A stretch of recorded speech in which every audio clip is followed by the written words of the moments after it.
What's up, guys? Welcome back to Point Kentucky. My name is Hunter Mitchell, and I am joined now by our four-time captain of Athletes Unlimited, Leah Edmond. How are you, Leah? I'm doing fantastic. How are you? I'm good. She's now been named the captain for the fourth straight week. So we'll do another little brief touch on Athletes Unlimited at the end of the show. But unsurprisingly, she is still top at leaderboard. Ali Linehan joining her this week as another one of the captains. So Kentucky making its mark on college volleyball, but also professionally as well. The Cats are doing very well on both fronts. Well, let's start with another phenomenal week for Kentucky volleyball. We touched on that Tennessee game, how big that was for the program last week. Obviously, that sweep over Tennessee in Knoxville. Cats followed up with a really nice sweep over Mississippi State on Friday night, and then won a five-set thriller back and forth nail biter on Sunday against a very, very talented Arkansas team. I don't want to disrespect Mississippi State. Obviously, that's a good win. It's a good, talented team. They obviously have beaten Florida this year, so they're certainly a team that is impressive. But I think we're going to spend most of our time talking about that Arkansas match because that's the one that got the headlines locally, but also nationally on the national landscape of what college volleyball is looking like as a whole. Leah, let's start with that Arkansas match. What did you see from Kentucky that helped them get that win in five sets? Defense, defense, defense, defense, and such great defense from everyone, from the Mm-hmm. front line to the back line. I just felt like it kept them in the game. I mean, we knew Arkansas had some big time hitters that scored a lot, and they run a very fast offense that can definitely get people kind of off of what their usual. And Kentucky just stayed so clean throughout that and kind of like just kept on with the paces. And when you're dealing with an offense like that, there's no way in the first like set that you're going to have it set. So that's one of those things where you're going to have to like work through it a little bit. Like, hey, like we just need to do a couple points of just watching it. And like once you get past that first set, then you go because now you know what you're getting. But just such a good all around game. And they fought so well. And I think the back and forth is like exactly what you want to see. Like Mm-hmm. it wasn't that like we were giving, they got a couple easy points, of course. And that first set, they got a lot of aces, more than I was ever expecting, and a lot on Eleanor Bevan, which I found so interesting that they used her as a serving target.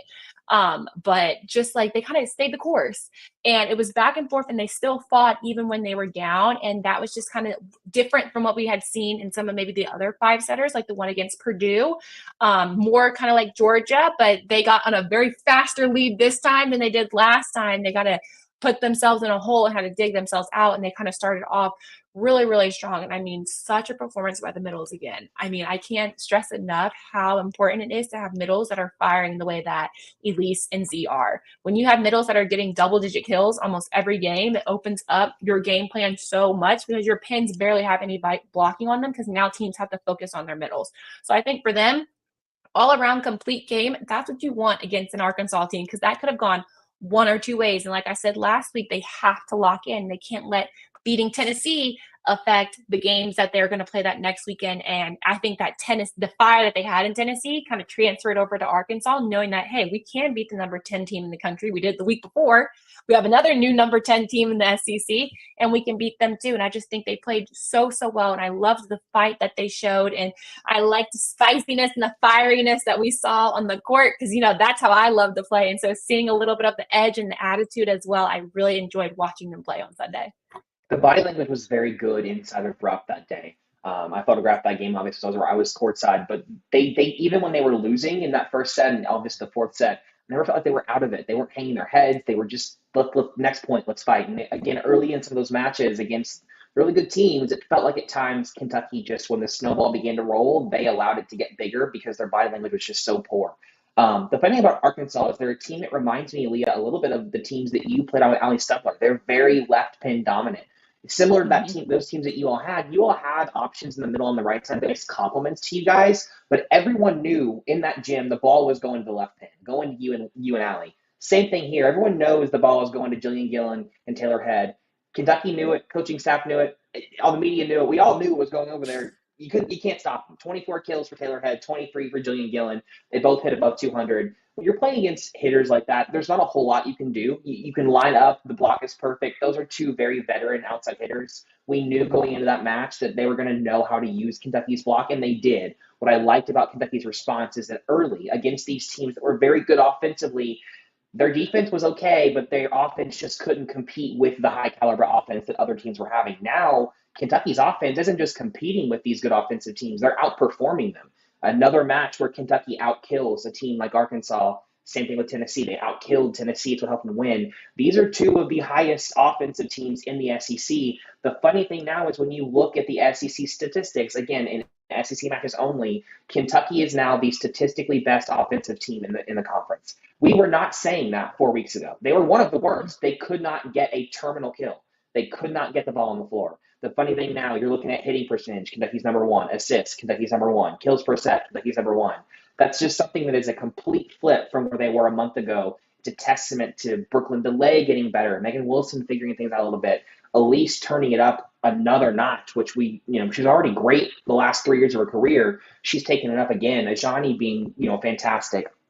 What Kentucky was able to do against an Arkansas team that is really, really good. That's a team that beat Tennessee Friday night in 4 sets in Knoxville. So, again, no slouch of an Arkansas team. Sometimes we're so used to seeing the Floridas that if it's not a Florida, we just assume they're not that talented. But these are two very talented teams in Arkansas and Tennessee. For Kentucky to get 2 top 10 wins over both of them in a span of 7 days is wildly impressive. Obviously, they got the NCAA Team of the Week when they beat Tennessee. Didn't get it this week because there was a match between Wisconsin and Nebraska. A little understandable between 1 and 2. But I mean, to win that match over Arkansas and really, put yourself in a great position for that SEC race, which every person that we've had on this podcast, Leah, they've all talked about. Our goal is we want to continue the legacy of winning that SEC championship. And if they're able to win it this year, you might be able to argue it's the hardest one that Kentucky's ever won because the league is absolutely loaded. There aren't many leagues right now this year that are better than the SEC in college volleyball. And that's, again, not something we were saying even a couple of years ago. I mean, you have 5 teams in the top 25. This league might get 7 or 8 just in the tournament. So this is a very talented league. To be sitting in first place after the start that you had, being 3-7, is wildly impressive. Leah, some people have talked about, Kentucky is rolling. How can they continue to improve, though? What are some areas that you see from this team as areas of improvement going down kind of the home stretch of the season? I think when they get stuck in those ruts, like we saw against Arkansas, being able to find a way to get out them. I think sometimes they kind of got stuck in the rut and they just kind of let it happen instead of kind of taking control of it, of kind of like, hey, like we're not going to let them get another point. We're not going to let them get on another run, and still just playing those complete games, just not letting any, like, how complete of a game can we play? How clean of a game can we play? And I think we still had to see that switch of putting Erin Lamb in for Megan Wilson. I would love for them to be able in those hard games for her to be able to fill one out, because once you get to the end of the season into tournament time, like everybody has to be firing on all cylinders. So I still, for her, want her to be able to be in those hard matches and be able to be trusted to be in there. But I think not letting up. So I think serving wise, they weren't as aggressive as they were in the beginning of the season. I think they can kind of turn that back on. I can understand why you kind of toned it back a little, because at one point they were having so many service errors and their error to ace ratio wasn't good enough to allow that many to happen. So I think even if you're not getting aces, still kind of putting the ball in the correct spot. But now that you have Reagan Rutherford back, it's just kind of like playing complete volleyball now. You had a piece missing for a little bit and you found a way to make it work without her. Now that you have her back, how complete of a game that can you play? Because right now they're fighting for an RPI. They've gone up a couple of points, but I remember last time I looked at RPI a week ago, it was at 20, and you have to be top 15 to host. And I know that's a big thing, and that makes a huge difference in tournament time. And so right now they're fighting to kind of almost stake their claim in the country, because right now people are like, they started 3-7 still. Like, is this really for real, or is this like a good run of games? Now they have to kind of solidify themselves as, no, we're still a top 15 team and we can show you that, and putting themselves in the best position to host for the tournament, get a good region for the tournament, and also win the SEC title. So not even volleyball, it's just kind of like the bigger picture, the bigger scheme of like how you're playing right now is going to have implications on maybe 4 weeks from now, if I think the season's over. Yeah. And they have to realize that every set matters. So being able to sweep teams instead of taking them the 4 makes a difference, especially with RPI, because if a team that you take the 4 gets swept by somebody else and that's somebody that you beat as well, they're kind of like, well, why didn't you sweep them if this team could sweep them too? Like little things like that, which I have to do an ace in it with that on how RPI works and how the tournament works, because it's kind of fascinating how sets and points really, really matter. And so them being able to play a complete game, not letting a team come back and get in it, especially because they still haven't played Florida yet and they still haven't played Auburn yet, 2 teams that are going to try to take them out of the SEC hope too, because they're not in it currently. So just kind of Mhm. being able to play complete games for the next month and really just capitalizing on being able to sweep teams and finish them out quickly and not letting teams back in it. It's funny, we talked about the team success from Sunday. Let's go a little bit more individualized. We got to highlight some players from that match because a few. Well, I mean, you can really go to every player on the roster really from Sunday's game and say phenomenal, phenomenal, phenomenal.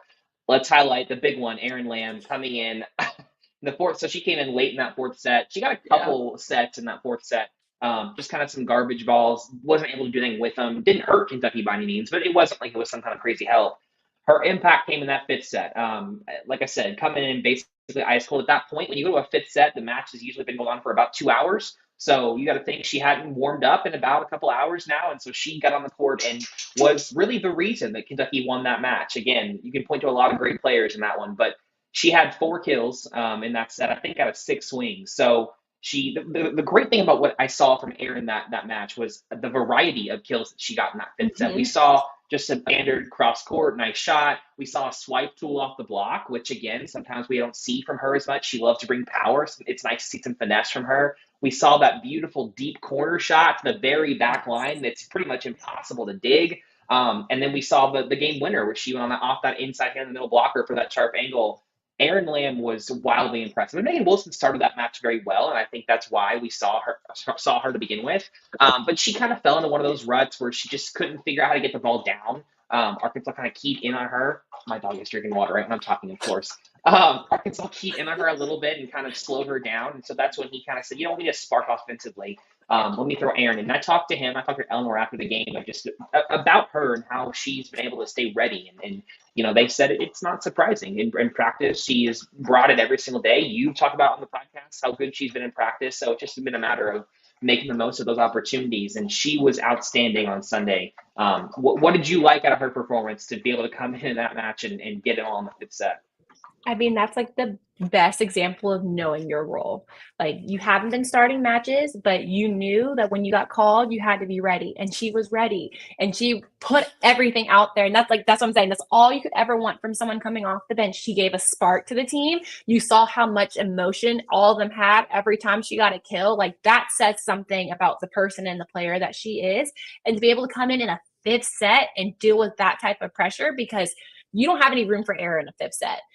We used to play a game in the gym with Craig called fifth set mentality. And if you made one error, you got kicked off that side of the court and you had to like work your way back into it. So we harnessed on how much a fifth set means, and making mistakes is not an option. So she could have came in there and been like nervous or timid, and she wasn't. She came in there and she was firing off of all cylinders, which sometimes you don't see from someone coming in a game. Sometimes they start out a little bit like, here, let me groove some balls in to get used to it. No, she Mm-hmm. came in and she was firing away. And like you said, after sitting for almost 2+ hours, like, you don't see that very often. She came in and she had no fear. She was extremely smart, and she won the game. Like, I mean, she got 4 kills in a fifth set. That basically kind of solidifies just about majority of your points. I mean, a quarter of them at least. And so Mm-hmm. for her to be able to come in and do that and then get the game winner on top of that, I think that was just like icing on the cake. And that's what you want from anyone on your team, that everybody's ready to go in and everyone can be a role player. Everyone can make a difference. And that's what you want going into tournament time, because you never know what's going to happen. You never know when you need to throw someone in there. And so to know that she can go in there and answer whatever call you ask of her was really, really fun to watch. And Aaron's kind of the poster child of being a team player, right? That's a starter from last year. She started alongside Donna Rollins all year last year and had a lot of success. And there was a lot of excitement for what she could be this year. Whether she was going to be L1 or the L2 or whatever her role was going to be, there was a lot of excitement around her and her being healthy for the first time. And so I think she was very excited for the season. And I'm sure it's not easy, having to sit on the sidelines and watch after you've had that starter role before, but she has never hung her head. I've never seen her with that body language. She's always ready whenever she's called upon. And for her to do that on Sunday was wildly important and impressive, not only for her, but for the team as a whole. Because, you mentioned it. They don't win that game, I don't think, without her performance in that fifth set. Reagan Rutherford had another great all-around match. The highlight for me for her were, Kentucky going down 2-0 in that fifth set and it looking like, all right, another slow start in a fifth set or they got to get out of it. And 3 straight blocks by her and Elise Getzinger that helps them get to a 7-2 lead. Those are the little things that If you pay attention to how good she is offensively, you sometimes forget how good she can be defensively, and she comes up with 6 blocks in that match. And when you're playing up against hitters like Jillian Gillen, Taylor Head, your primary goal is, can you slow them down? And to be fair, Yeah. they still had 23 and 24 kills. So you can say, well, Reagan, you didn't do your job. She did. It's just that's how good they are. So for her to get 6 blocks that day was really, really impressive. We got to highlight Eleanor Bevan. Again, Yes. another a sneaky good game from her. It's funny. I was watching that match and looked down and in the fourth or fifth set and was like, oh my goodness, she's up 20 plus digs. Eleanor finishes with a 30. It's a career high for her, and it's the first time a Kentucky player has eclipsed 30 since someone they played with, Leah Edmond, throwing it back to the old days, Ashley Dushek, the famous libero for Kentucky, who has the current program record with 40 digs in a match against Auburn. She was fantastic, and 30 digs is one of those things that it's hard to wrap your head around it. If you don't follow volleyball a lot, you might just kind of gloss over that. 30 digs is a lot, especially again It's against so two fun. outsides like that. Talk about what you saw from her, Leah. I just saw composure. And like I said earlier in the season, they flipped her kind of to that middle back. And with the two hitters and kind of like the defensive plan I were talking about, they're going to get their kills. And a lot of their balls, the purpose of your block is to slow them down. So you saw a lot of good touches off the block that she got to run down. So a lot of her digs were running down good plays. But I mean, I think there was one play where she literally like almost like bent in half to get a ball that was going straight down to the ground, which I will never be able to do. That's like little people power. That's what we call DSs or littles. That them being able to do things like that, because tall people can't do that and get far out. But she was just so disciplined defensive wise, especially with two big outside hitters like that can hit almost every shot on the court. You have to be still and ready to dig. And I just saw so much composure. And you saw her, I mean, like I said, that first set, they were targeting her in serve receive, which is something you see so rarely. And even though she was struggling with that, she let another part of her game elevate.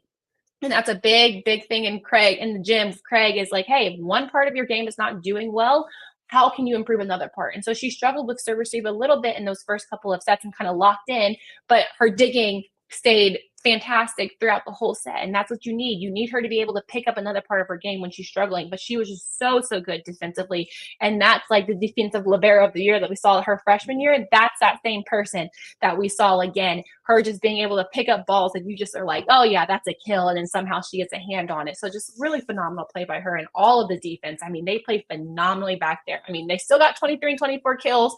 And to be honest, sometimes your goal is just to slow down everybody else and let them get their kills. Right. That's one of those things where you're just kind of like, hey, they're going to get their kills, but we can't let them go off and the middles go off and the right sides go off. So let them go off in their little circle, but we stop everybody else, which I think Kentucky did a really good job of.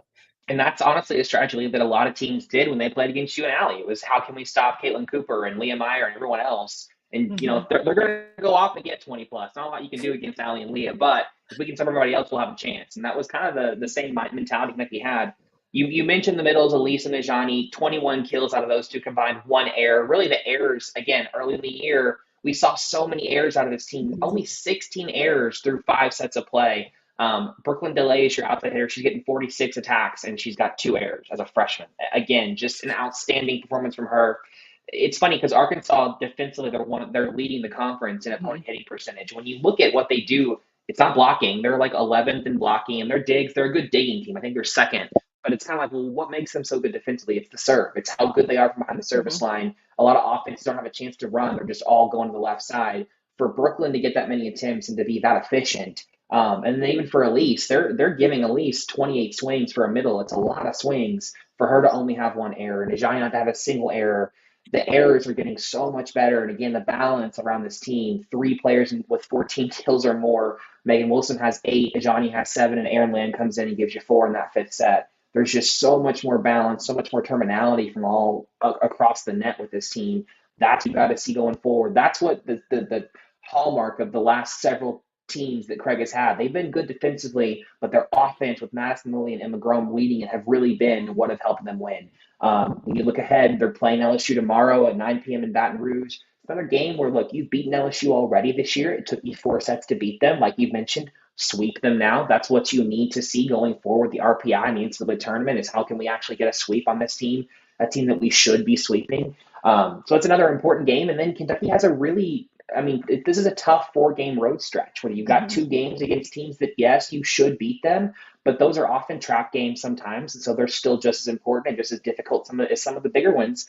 And then you go 2 Gainesville to play Florida, the big one every year. And then you go to Auburn, which is a team that's also ranked. And they've got a former Wildcat, Bella Bell, who played with Kentucky the last several years and have had a lot of success. So there's obviously always that little added pressure and intentionality with former Wildcat. We saw it with Sophie Fisher for Georgia. They always seem to get up and play big against Kentucky. You know Bella Bell's going to play well against Kentucky. So this is a hard stretch of games now where you've got 4 on the road. And again, that tough non-conference where you played all those road games, that's what that prepares you for. It's when you get in conference play and you've got these. So we're looking forward to seeing, how Kentucky can keep this rolling, right? You've had a great week, a great 7 days, 2 sweeps and 2 top 10 wins. What you want to see, but now you've got to keep it going. You can't let your foot off the gas. And we saw that early sometimes against some of those teams that Kentucky, quote unquote, should have beaten a lot quicker. Needs to continue, especially against teams where you're competing for that SEC title race. You've played yourself into first place now, which again, a month ago, we would have thought, no, there's no chance of that if they keep this current trajectory. And they've completely flipped that. So if you want to keep that, and I know they do, these next several games are going to be really important in deciding that SEC championship. Leah, let's transition to acing it because I think that we obviously hit on Eleanor and what she did, but Molly Tuzzo and Audrey Whitworth are also had phenomenal games on Sunday. Audrey Whitworth set a career high with 18 digs, and it's funny, I didn't even think about it until Craig said it after the game. She only plays 3 rotations at a time, and she only had 12 digs less than Eleanor, and I was like, oh my gosh, she's right. That's crazy. And she's one of those silent assassin diggers. Like you don't even see it coming. Like you look down and it's just like, oh my goodness, she has 18 digs. So tonight we're going to talk about the backline defense. We talked a little bit about blocking before, but there's a lot into that back line and how to defend and what each position on the court, middle back, left back, right back, what their responsibilities are. So why don't you break all that down for us? Yeah, so I think sometimes in defense, we think so much about the block and what the block is doing. Because, I mean, they're fun. Like, you love seeing ball, like, boom, boom, like, straight down to the ground. But there's a lot that goes into it, especially for the back line defense, and it's really dependent on the block. So, for example, I believe Kentucky was kind of blocking a little bit of ball on the 2 outside Arkansas outsides, which kind of means that you gave them a little bit of line and a little bit of angle, but you kind of only gave them a small amount. So kind of forced them to hit things that they were uncomfortable with. And starting with that right back, where Audrey usually plays, their main job with that type of defense is to be able to get the balls coming right behind the right back, like a tip or a shot, or be able to get the ball coming off of their hands kind of off to the side of the court. And so she did a really good job of that. And I mean, they hit some balls down the line. And I was kind of like, how did you get that pass there? Because I would have hit the antenna. I was like, I don't know how you got that, but you did it. And that's what makes them so fantastic. And that's why they had 24 and 23 kills. And so her just being, you're kind of waiting for the junk. You're waiting for the stuff that comes off the hands that doesn't make it all the way to middle back, but like too far away for left front to get and too far away from anybody else to get. And so she does a really good job of being very patient on that line and waiting and reacting.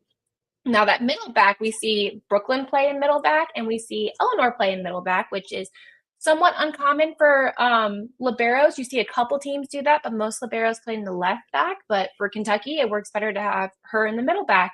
And it's really, really good because a lot of the balls that middle back get are that seam. So when you have a little bit of space in between your blockers, hitters, me included, like to see that and pound away down through there. And so her job is try to either to make a really good move into the seam or get the balls coming off the hands, which is kind of most of middle back's job is getting the balls that are touching the hands because you're kind of just sitting back there. Your part of the court is usually blocked.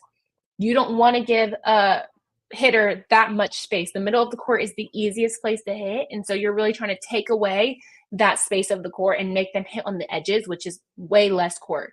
I think one of our coaches told us here that you have 29 feet of court from hitting left front to the line, and you have 45 feet of court from hitting from left front to the back left corner. So definitely more people are going to be aiming that way, and so they're going to go off of hands. So middle back is really, really good on getting off of hands and getting all those really, really deep balls.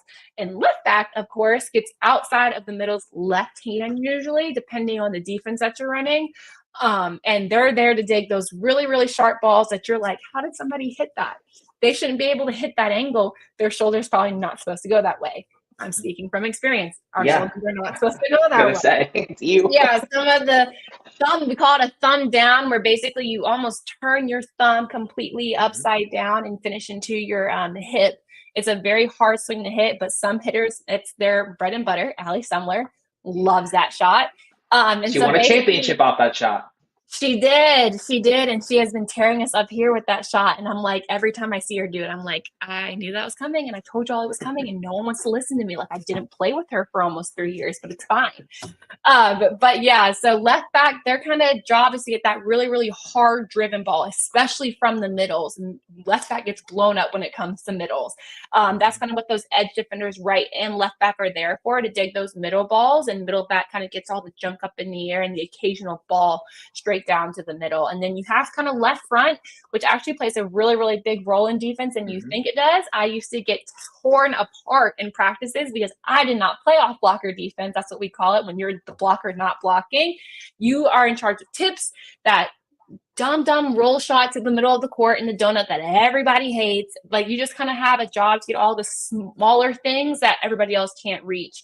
And it's such an important job because your kind of space in the court is very, very vulnerable. People have a tendency to go there to try to get you out of kind of the hitting, because if you're on the ground or you're playing defense, it's really hard to get back out. And so you kind of limit the other team's offense. But defensively wise, Kentucky did, I mean, picturesque of what you want to see defensive wise. It kind of made it very, very difficult for them to get kills. Even though they have an insane amount, a number of kills, you have to look at the other side of, you have two people that had 30 digs and Mhm. 18 digs. And that is a big, big number. Like 30 digs is sometimes what like full teams get Mhm. in a match, and that's across multiple people. So for her to get 30 digs by herself is so much, and for her to get 30 digs and then have 24 kills and 23 kills still is insane numbers that you just don't see. Like Yep. very, very big numbers. And especially in a 5-set match, those are really, really big numbers. And so I think we have to kind of give everybody their flowers, because phenomenal hitting, but also phenomenal defense. Because at that point, when you have two hitters like that, you can become very frustrated defensively. And they did a really good job of kind of staying the course, of knowing like, hey, that's just a good shot. And the ones that they could dig, they did. And the ones that they didn't, you just kind of have to let them go. But I think they really did a good job of digging the balls they can and controlling the balls they can. Because also, Emma is considered an undersized setter, which Mhm. to some people that you're like, I don't know. She's taller than most people I know, but like in volleyball, she's undersized. And that creates a big issue blocking wise, because now you have Elise or Z who are much, much higher above the net, almost armpits above the net. And it creates kind of like a one blockers here and one blockers down here. And so then you have this space right here that hitters that are smart know to do. And so I have to give kudos to Eleanor and Audrey again, because playing defense behind a shorter setter is really, really difficult, because people have a tendency to pull down over Mhm. it. They don't go deep like they would if Reagan was up there. They'll pull down. And so it's harder to defend because you have to be more stopped on defense, more ready, because you know people are going to abuse the fact that she's up there. And they did a fantastic job of accustomed. And I think that also talks about the team, because once you play with people enough, you know what their tendency is and you know what you're going to get blocking wise. But like I said, like here, I have some really, really tiny setters, and people really, really know how to abuse getting over them, because they can only get but so high. You want them Right. to be able to block a ball, but they can only get but so high. And Emma is a really good blocker, but sometimes when you have people who have a high enough volleyball IQ, they know how to get that ball and groove the ball over her as much as possible. Right. But And yeah. it's funny because Molly Tuzzo is essentially, I mean, her and Audrey both are basically second and third liberos, but she to Mm-hmm. slide into that left back spot and get the really hard balls, the cross courts that are really, really sharp and all that stuff. She's phenomenal. That one arm stab she's got down. I mean, how many times have Yeah. we seen her stick one arm out and it's a perfect dig to Emma? I mean, It's she is very, very good about that. Kentucky is finally, it's funny, we talked about how good they were early defensively, but we weren't really seeing it because the offense wasn't going. Now that the mm-hmm. offense is going, you're seeing some of these balls that are dug that are perfect passes to Emma that are then going down for kills, and you're seeing kind of the symmetry, the synergy, I should say, between the defense and the offense and how they really do fold together and come together and make a team Yeah. really, really talented. And that's what's exciting about this Kentucky team is they're so balanced offensively, and then they have some really good defenders in that back row. We didn't even mention Brooklyn DeLay. I mean, she only had only quote unquote had 8 digs. But again, as a freshman playing against a team like Arkansas in that middle back spot where you're playing against two really talented outsides, for her to give you 8 digs along with the offense she's giving you is really impressive. So Kentucky is now defending at a very high level along with their offense, and you're seeing it statistically really come to fruition in a lot of these matches against good teams. And that was what we were seeing early in the year. And so again, if Kentucky wants to win that SEC title, those are the things they're going to have to continue. But great, look, a great effort on Sunday. You can argue it's a bigger win than the Tennessee game, and it was a home game, and the Tennessee was on the road, and you swept Tennessee. Arkansas is just one of those teams this year that because they're so old, they're so experienced, they've been together, that core is there. They're just a really hard team to beat. And Kentucky is also a veteran team, but you've got to think that their left pins are Megan Wilson, Brooklyn DeLay, people that either have never played in college or just haven't played at Kentucky. So they're getting the majority of the swing. So from that regard, the team is pretty new. So to go toe-to-toe with a team like Arkansas in that regard and to come out on top of it was really impressive against a team as veteran and experienced as Arkansas, because that's going to be a team that's going to get in the tournament, Arkansas, and they're going to make some noise. They could very easily make a run to a Final Four. I would not be surprised to see them because they have, the setting, the outside, the defense. That's a very well-rounded team, a team that serves the ball like crazy, which again, early in the season, Kentucky really struggled against teams that could serve, and now they're beginning to settle into serve receive. So a lot of these early struggles against these really good teams that led to some losses, we're finally seeing, man, it's a good thing they played the Nebraskas and the Purdues and all that in the conference because it's finally come to fruition here in the SEC. So, well, thank you so much, Leah.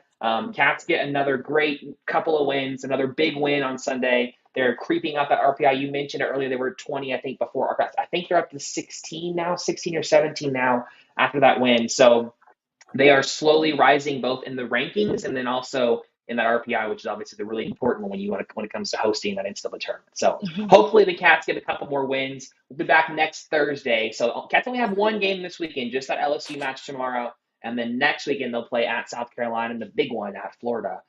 So stay tuned. We got some road matches now coming up. Kentucky is still chasing that SEC title. It's going to be a photo finish because this league is loaded this year. So thank you again, Leah. Good luck on your 5th week. Is this your 5th or 4th? I don't even remember. 4th. Your 4th week at Athletes Unlimited. 4th week. I had six more games left. Oh my goodness. And you're with Cav Brown again this week. I am. I do have her again. We have to go against Allie. Allie's a captain, so didn't get Allie this time. But her and Cav Brown again, that 9:30 slot. Unfortunately, you keep being top of the leaderboard, so you just keep getting that 9:30 p.m. slot every week, Leah. I know. She'll be back again Friday, Sunday, and Monday. Watch her again the finale Monday night. Watch Athletes Unlimited. But next week we'll be back again, another recap, and we might have some guests on. We'll tease that one. We're not sure about that one yet, but that'll be exciting too. Thank you all again for joining us. We'll be back next week.